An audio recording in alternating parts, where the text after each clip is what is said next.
So before I can take the cams out, I just want to make sure they're at top dead center and all my timing marks, that I've got something. So when I put it back together, I can line everything back up. So on this pulley, I'm going to use a 19mm socket. And with the plugs out, it's fairly easy to rotate it around. Now over the years, they're going to be a little bit different, but we're looking for some marks, some timing marks in here. If we come around, I've got a couple little notches there. And I've got another notch up there. So I'm going to mark this one. It's the one I'm more interested in.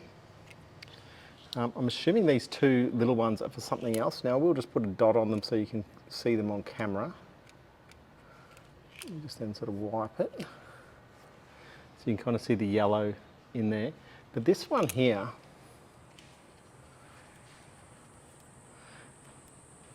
this is the one that I'm interested in.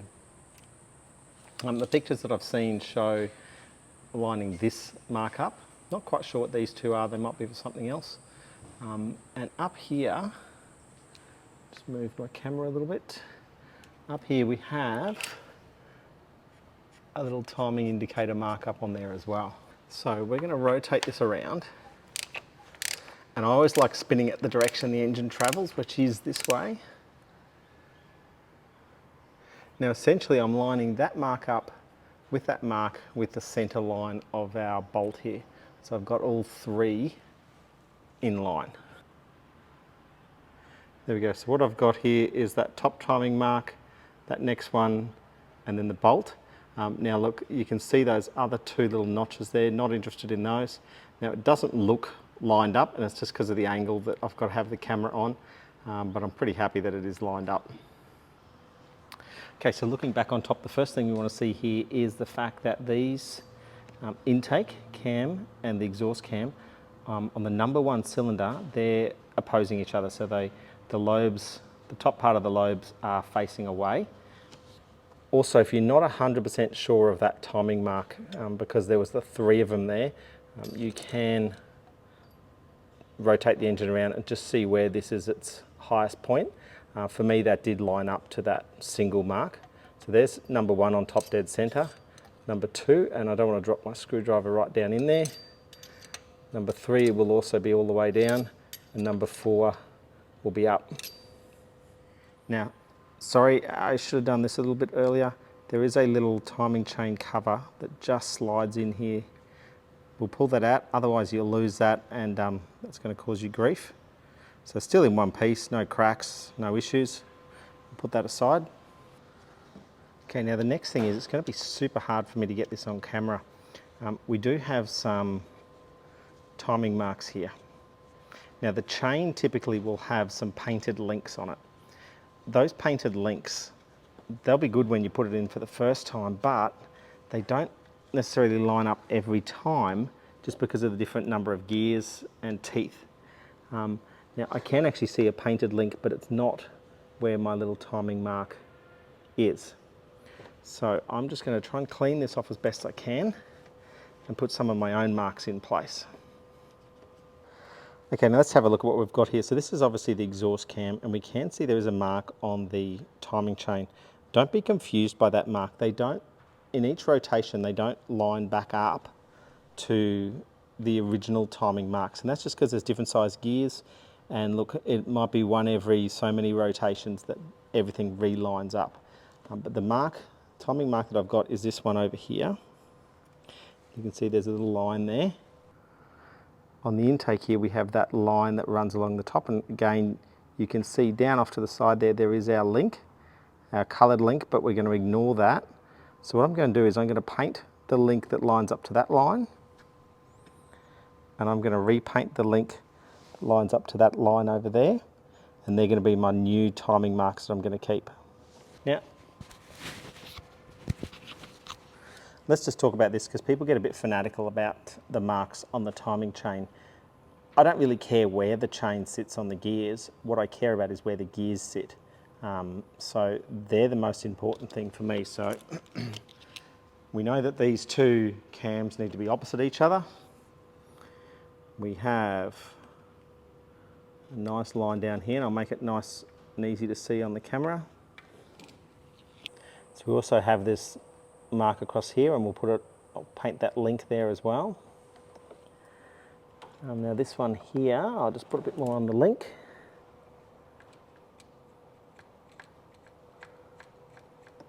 What I'm also going to do is just put a line there for myself, so I know that that lines up there. There's no point really putting any marks on my cams because I'll probably give these a good degrease and I will lose the marks. So you do need to be careful when you're washing your parts that if you put marks on it, that they're actually going to stay. Okay, with that engine mount out, we can access this timing chain tensioner a little bit easier. But what we need to do is we need to push the tensioner all the way back. So there's a couple of ways to do that. One of the ways I'm going to do is I'm going to put a couple of spanners onto these cams. And what I'm going to do is just kind of rotate these two together. Now what that's going to do is it's going to put some extra tension on that chain and push the tensioner back, and then hopefully I'm going to be able to lock it into place. So we're just like that, and then you can see I'm not moving him much, but that little bit of movement there, and the reason I've got the two spanners is I don't want to rotate the engine around. So that little bit of movement that I'm doing there is enough to close that tensioner up so I can lock it in its position. Okay, so what we've got here is the tensioner. This is the little plunger here that needs to be pushed back into the tensioner. Now you can see that plunger has a groove just through there. Well, down the bottom there, we also have this little hole. Now you're going to need a tiny little pin. I'm just going to use a small drill bit because they just work really easily. Now what I can do is again just rotate those cams just a little bit to take up that tension, and you'll see that that plunger gets compressed.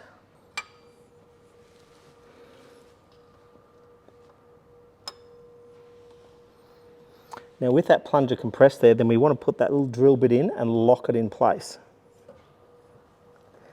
So once the plunger's fully pressed in, you can get this pin, and if everything lines up, you can go through the slot in the plunger, and then there's a hole on the other side, and you can see how deep that can go in. Be careful not to push it. I don't know if there's anything that's going to stop it on the other end. Now that will hold that plunger and make sure that that plunger stays compressed so that we can take off this timing chain. So now that the timing chain's loose, we need to take these cams out. So it's a 24mm spanner that we've got sitting on that hex part of the cam, and then it's a 17mm. I'm going to use a deep socket and a breaker bar because this is going to be pretty tight. So we'll set that up in there. Now what you can sometimes do is you can kind of lock your spanner against the side here. Don't necessarily know if it's a good idea or not because it can sometimes break this housing, but sometimes they're really tight. So we'll give it a shot.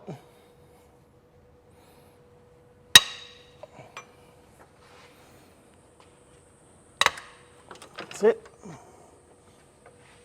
Once the tension's cracked off it, it'll just run straight out. So I'm just going to take that bolt all the way out. Same again on the exhaust. Just set this up at a good angle for myself. So about there. Find a good angle there. And they are tight. I'm going to cheat a little bit with this one. Now, what I am going to do, see how that is going to come and just tap down onto there. So I am cheating a little bit because it is ridiculously tight. Now, if you are doing things like that, be super careful because you are rotating the engine slightly. Look, a couple of degrees is not going to cause big dramas, but be careful. I'll just take that bolt out, and because that one's easy, we'll just get it out all the way. Look, something like that. Now on the intake cam here, we do have a cam sensor. These can be a bit sensitive, so you don't really want to knock it when you're taking the cam out or anything like that. So it's going to need to come off anyway because I'm going to have to send the head away to be repaired, and you don't want to send it with the sensors. So let's just pull this sensor out now and put it somewhere safe. if I can just get it out.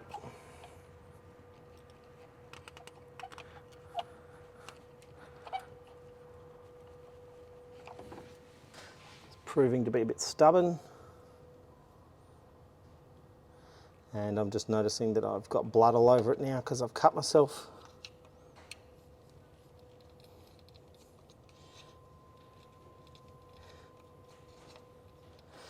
But that's pretty good because I've now got blood, I've got sweat, I just don't have any tears yet, so we might have some tears later on. Then I've had the blood, sweat and tears. So I think I just sliced that open on just some of the rough casting there. Look, that happens. Now in my world we can't stop, so just using a bit of a mechanic's band-aid here. We'll just mask all that up. Try and keep the grease out of it as best we can, but we'll keep working with that. So sorry, the next bit of footage is going to have a big bit of tape over my bleeding thumb.